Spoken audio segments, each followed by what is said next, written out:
Bonjour à tous, une bonne année pour ceux que je n'ai pas encore vus. Je suis là avec ma tasse de café. On continue la dictée. Vous le savez, enfin ceux qui étaient déjà là avec moi en 2024 le savent. On écrit pendant 10 minutes. Je mets le timer, donc allez vite chercher un papier et un bic. On commence à écrire. Écrire sans faute, c'est très très important. Pourquoi? Parce que sinon, on ne vous prend pas au sérieux. Quand on voit quelqu'un qui écrit des fautes d'orthographe, les gens ne vous prennent pas au sérieux. Donc, on va écrire. On continue l'histoire crapaud-roi. J'appuie sur Start. Et j'écris avec vous. D'accord? Vous êtes prêts? 10 minutes. Top chrono. Start. Donc, elle court voir qui est dehors, mais lorsqu'elle ouvre la porte, elle voit le crapaud devant elle. Donc, elle court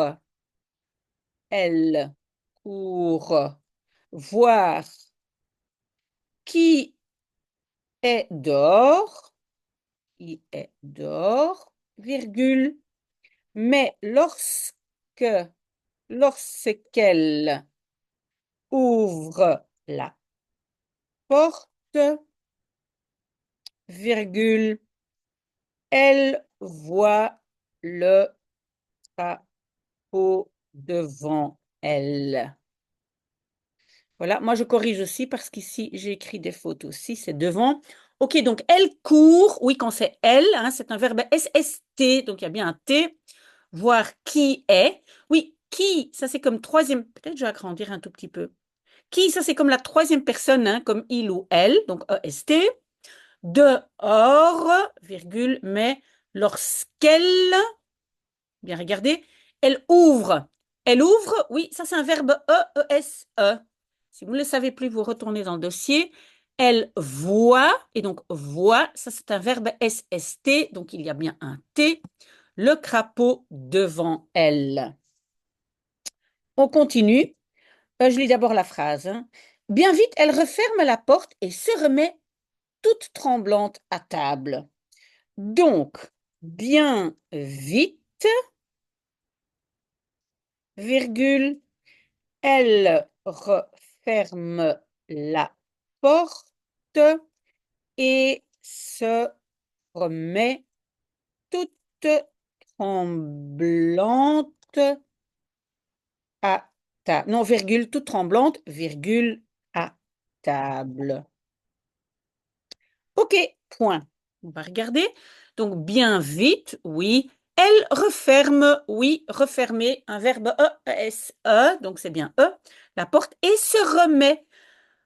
Remettre, donc ça c'est un verbe S-S, rien. Le T était déjà là dans l'infinitif remettre. Toute tremblante, parce que c'est une fille, hein, toute tremblante. Sinon, c'est tout tremblant. OK? Mais toute tremblante, c'est la princesse. Et puis, à table, attention, il y a un accent sur A, parce que c'est pas le verbe avoir. On continue. Je lis d'abord la phrase. Le roi voit bien que son cœur bat fort et que quelque chose ne va pas. Donc, le roi voit bien que son cœur bat fort et que quelque chose ne va pas. Point. OK. Alors, donc, le roi voit, c'est il, donc c'est le verbe SST, bien que son cœur. Oui, normalement, le O et le E, vous devez le coller, hein. Oui, OK. Euh, Son cœur bat. Ça, c'est battre, c'est un verbe SS rien. Son cœur, c'est il, hein. Il bat fort. Comment est-ce qu'on sait qu'il y a un T à la fin de fort? Ben, on peut rallonger, hein, forte. Donc, comme ça, je sais que la dernière lettre est un T. Et que quelque chose ne va pas. Comment j'écris va? Est-ce qu'il y a un S ou pas? Non, parce que c'est pas tu. C'est quelque chose, c'est comme il ou elle. D'accord? C'est seulement quand c'est tu que c'est va avec un S. On continue. Je lis d'abord la phrase. Il lui dit alors avec douceur, mon enfant, que crains-tu donc? Il lui dit alors avec douceur, double point, Vous pouvez ouvrir les guillemets. Mon enfant, virgule, que crains-tu donc? Point d'interrogation. OK, oui, il veut que je fasse ici un espace. Donc, OK, il lui dit dire, ben, c'est SST, donc ici c'était il. Alors, avec douceur, oui, c'est un C, c'est pas un S, hein, on pense à douce. Mon enfant, que crains-tu? Craindre est un verbe un peu difficile, mais donc c'est un verbe SST. Je crains, tu crains, il craint. Et donc il y a un S au bout. Et pourquoi il souligne? Parce qu'il veut que je fasse un espace. Ok, j'espère que c'est clair. Si ça vous prend plus de temps, vous appuyez sur pause. Continue. Qu'y a-t-il derrière la porte? Point d'interrogation. Donc, qu'y a-t-il? Non, non, non, non. Qu'y a-t-il derrière la porte? Point d'interrogation. Ça, c'est peut-être un peu difficile. Ah oui, attention. Je ne dois pas faire d'espace là. Donc, c'est que, i. Donc, que, ça vient de que, quoi. Et puis, i, comme il y a.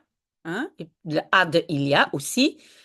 Pourquoi on met un T? Pour bien pouvoir lier le A et le il, et il faut des petits tirets. D'ailleurs, il faut toujours un tiret, et j'ai oublié de le dire, avec crains-tu, hein, quand on inverse, verbe sujet, il faut un petit tiret.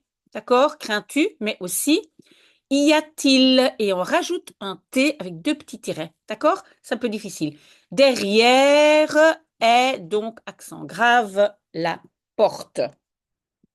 Continue. Un géant qui veut t'emporter? Point d'interrogation. Donc, un géant qui veut t'emporter? Point d'interrogation. Oui, donc un géant. Ah oui, il veut toujours un espace là. OK. Un géant. OK, donc ça s'écrit comme ça. Peut-être vous connaissez les Giant, hein, de McDo. C'est presque la même chose, mais il y a un E accent. Qui veut, hein? Veut, c'est le géant, peut-être qui veut. Donc, c'est troisième personne, il, et c'est XXT, hein? Vouloir, n'est-ce pas? T'emporter, c'est te emporter, donc c'est pas un verbe, hein? T'emporter, c'est T apostrophe emporter. Comment est-ce qu'on sait que c'est ER? Ben, on essaye de remplacer par lire ou lu. Il veut lire ou il veut lu? Non, il veut lire. Donc, c'est le verbe complet. Ok, on continue. Mais non, répond-elle, ce n'est pas un géant. Ok, on écrit. Mais, virgule, non, virgule, répond-elle, virgule, ce n'est pas un géant. Point virgule. Oui, je pense qu'il veut encore un espace. Ok. Donc, mais non, répond-elle. Donc, répondre fait partie de SS rien. Donc, le D était déjà là à l'infinitif. Attention, le petit tiret, hein, parce que j'ai inversé verbe sujet, et répond et accent. D'accord? Ce n'est pas, oui, est, être, troisième personne. Hein. Ce, c'est comme il, elle. Donc, ce n'est pas un géant. Géant, on avait déjà eu. Ok, alors, ce n'est qu'un petit crapaud répugnant. Ok, donc, ce n'est qu'un petit crapaud répugnant.